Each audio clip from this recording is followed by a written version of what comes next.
Hello everyone, I am Chester44 and welcome to this Let's Play of Geneforge 5 Overthrow. Before we begin, I just want to give a small disclaimer. The recording software I use, OBS, did not want to behave with this game. It took a lot of fiddling and fighting in order to get it to work, and technically it's actually recording the desktop and not the game itself. Any attempt to do that just resulted in a complete black screen.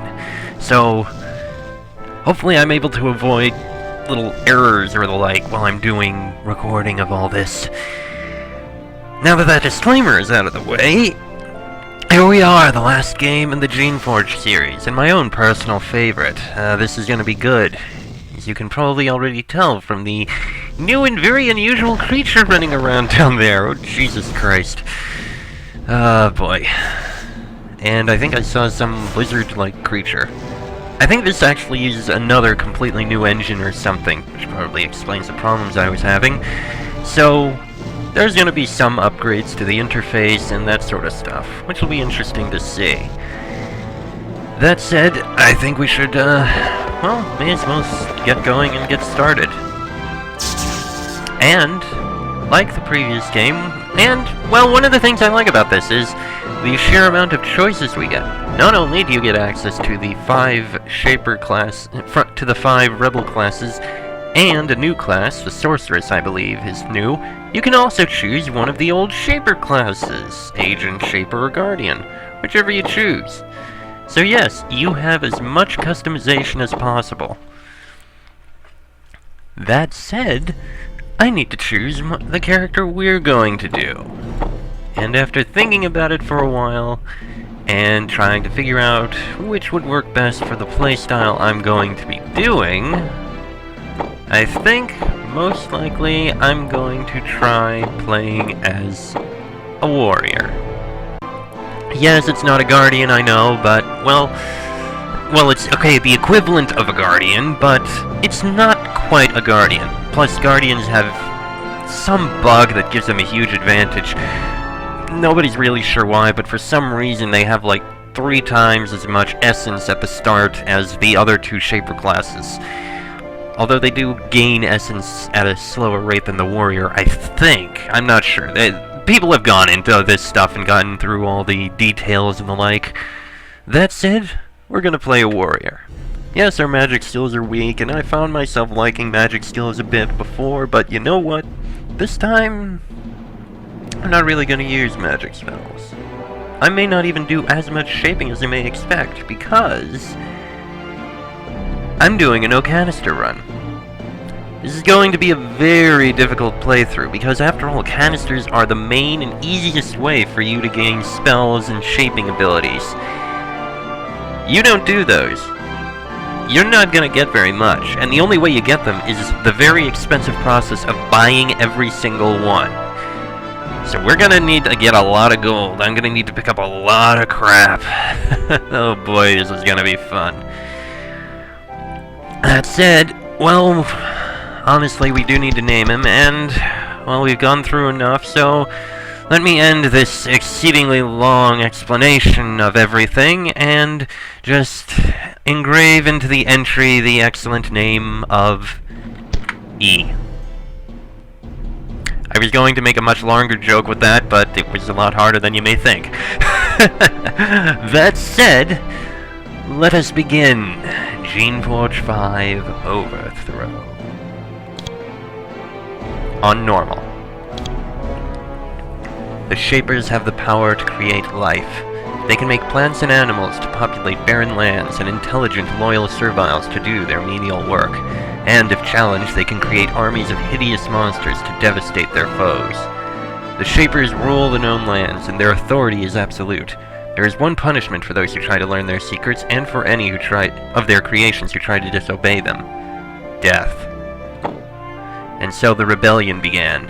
It was an alliance of humans tired of Shaper rule, and of intelligent creations who wanted to be free. They rose up, stole some of their master's powers for themselves, and attacked. The Shapers were caught by surprise. Much of the eastern half of Terrestia was lost. Many of the Shapers and those loyal to them were slain. Proud cities were razed to the ground. devastating attempts to put down the rebellion failed. Now the Shapers and the rebellion are in a gruesome standoff. Each side uses the powers of the Shapers to create generations of new, brutal monsters and sends them to attack the other. The result has been devastation. The war has ravaged more and more lands. The rebel army, commanded by the mighty Dracons, have brought fire and fang to ever more unprepared Shaper lands, lands that thought the destruction could never reach them. All attempts to end the war have failed. The Dracons are too powerful to be defeated and too consumed by hatred of the Shapers to accept peace. Or so you have heard. In this, the 10th long year of the rebellion, you are barely aware of that a war is going on. Menial labor is all that you have been doing for as long as you can remember. Which isn't long. You are a worker in the Foundry, a Shaper research facility for the care, analysis, and, if needed, destruction of creations. You are one of the laborers who cares for these magic-born creatures. You feed the creatures and clean up after them. The Shapers in command soon realized that this was all you were capable of. Your mind was too clouded to process more involved instructions. And so the years passed as the war crept closer and closer to this icy mountain refuge, until today you woke up, and things were different. When you opened your eyes, you found that your mind was not clear, but more alert. The fog that kept you from understanding where you were and what you were doing had cleared up, a tiny bit. You rolled out of bed and found that your cramped and dirty barracks was empty. Only you remained. You heard a sound outside. At first you don't recognize it. Is it the serviles hard at work? The growls of hungry creations waiting to be fed? Then you realize what it is. Screaming.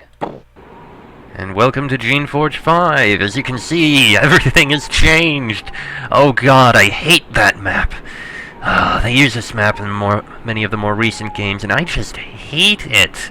There is no way to know where anything is aside from the lines. No, it's horrible. Well, either way, there's E. We can't make any creations, we don't have any spells. Pretty much the same stuff there. The inventory there, basic inventory, and... oh, we can actually improve our stuff here. Yeah, improve those a fair bit, and...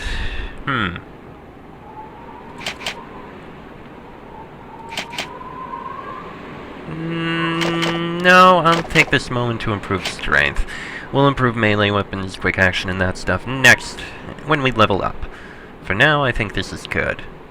Excellent. Okay. As you stumble through the barracks, your head clears, a tiny bit. It looks like you have been living cramped in here with a dozen serviles, the short, humble servant race of the Shapers. It is peculiar. Why would a human be left to live in squalor with them? Also, your clothes are unusual. They seem like the outfit of someone in authority, perhaps a soldier or a Shaper. They are ill-fitting and torn, though, and in need of a wash. The sounds of chaos and panic coming from outside are showing no signs of ending. You start to look around for something you can use to defend yourself. Right. It's gonna be awkward with the controls. You enter the common room where you and your servile co-workers rest and eat your meals. There is nobody here. There are two doors. The one to the south leads out into the cold and snow. The door off to the side leads to the storeroom. You seem to recall that you can find a weapon in there. Ah, there we are. In here. There we are. Alright, let's see. Dagger goes in there. Chitin armor goes in there. Shield goes in there. And there's probably something in here. Yep. Healing pods go in there. Cloak goes on there. Perfect. We are now armed and armored. Ah, hello. A servile has managed to get the southern door unlocked and open. She runs into the common room, shaking snow off of her robes as she runs. She holds a long dagger in her hand. It is dented, rusty, and, as of yet, unused. Your foggy brain tells you uncertainly that her name is Meccan. When she sees that you are awake, she says slowly and loudly, "Come, creations, rogue! All creations, rogue! Come, we control!" Creations like Meccan are kept as unintelligent as possible by their servile masters. She is treating you as if you were that dense. Perhaps up until recently, you were. Where am I, exactly? The words come out raspy and barely comprehensible. You realize those were the first words you have spoken in some time. Mekan notices. She looks surprised to hear you speak, but she still tries to answer your question the best she can. You not know? You here long time. It's Foundry. We take care of creations. Feed them when good, punish when not. We go now. We do job. We pacify them. How do I pacify them? Mekan holds up her dagger. We shout at them. We jab them. If they stay rogue, we kill them.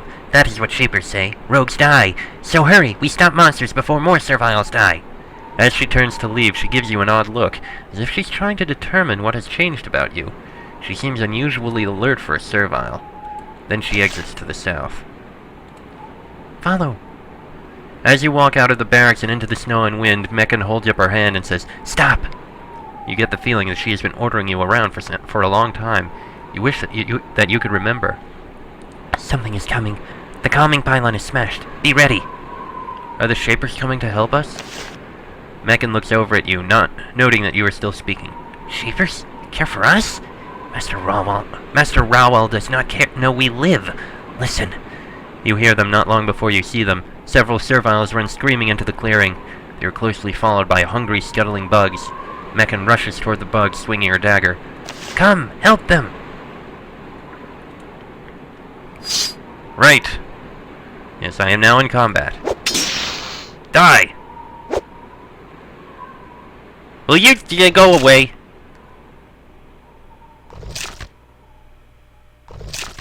Oh boy. Wow, that's a lot of bugs. A lot of bugs. Holy crap. Mekan, little help? Yee! I'll try and get rid of the ones back here. Protect those serviles. You take care of the ones down there. Oh boy. There, got that one. That one may have died. I don't know.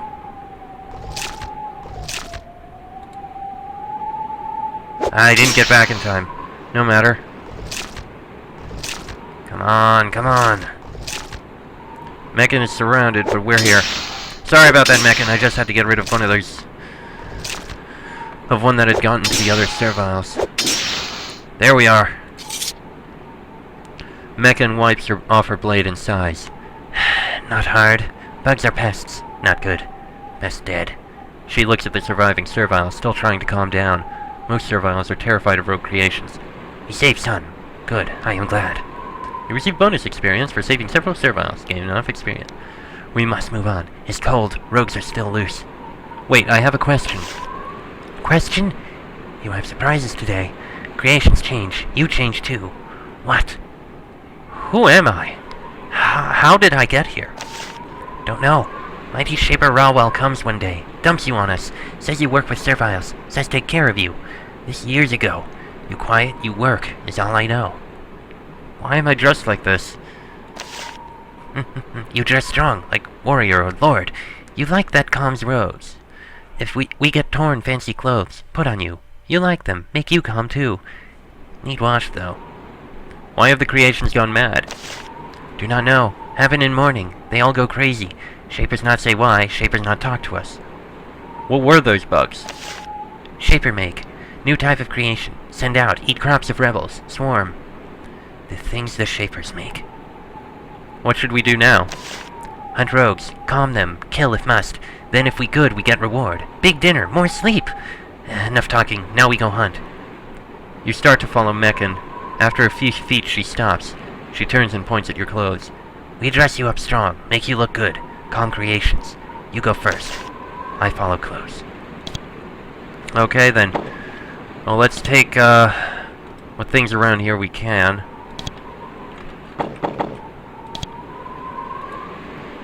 You examine the pacification pylon. It is a metal casing meant to hold a specially made creation. The soft, immobile creature normally sends out waves of calming mental energy amplified by crystals which calms nearby creatures. It has been struck repeatedly by some sort of massive creature. The casing is dented and the crystals are cracked. The soft, immobile creation inside is exposed to the cold. You wish you could do something to help it, but just looking at this mess makes you feel dizzy and confused. The mental confusion that afflicts you keeps you from concentrating on the device. Well, I suppose that's to be expected. What else is here, though? Robe. No, we'll leave that be. Coins and another healing pod. Javelins we don't need. Whip shackles. Alright. Let's go. I think the serviles will be fine there. Now let's see if we can find more of these. Meccan holds out a hand to stop you. She points at the entrance to a building to the north. Was afraid of that. Thrasher is loose. A moment later you hear something roar in the shadows. Meccan stands ready, holding out her painfully insufficient blade. You try to join her, but you start to feel very ill. Who is Thrasher? Is it another... You try to speak, but the words don't come out. You are doubled over by a wave of nausea.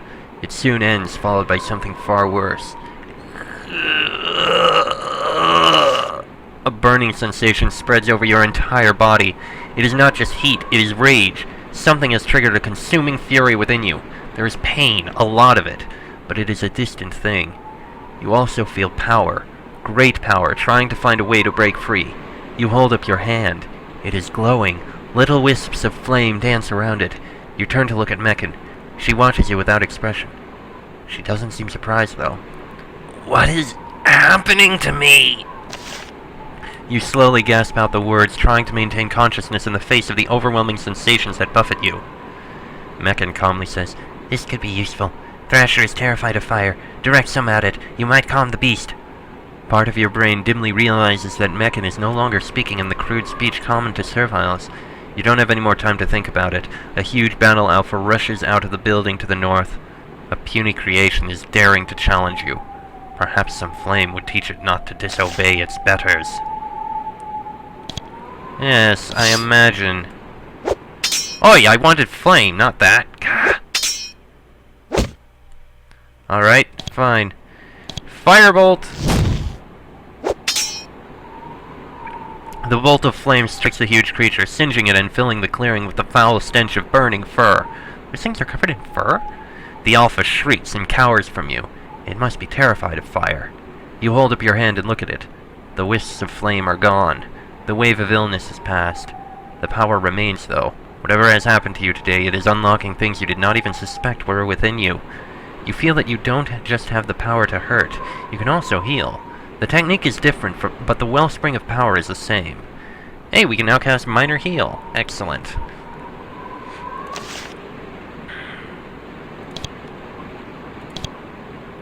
Minor Heal in there.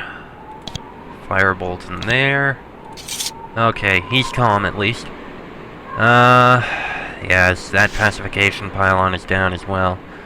Let's see if we can find what we can up here, where it came from. There is a glowing pool in the alcove to the east. It ripples and swirls on its own power. It is essence, the enchanted, energy-packed fluid that powers all the works of the Shapers.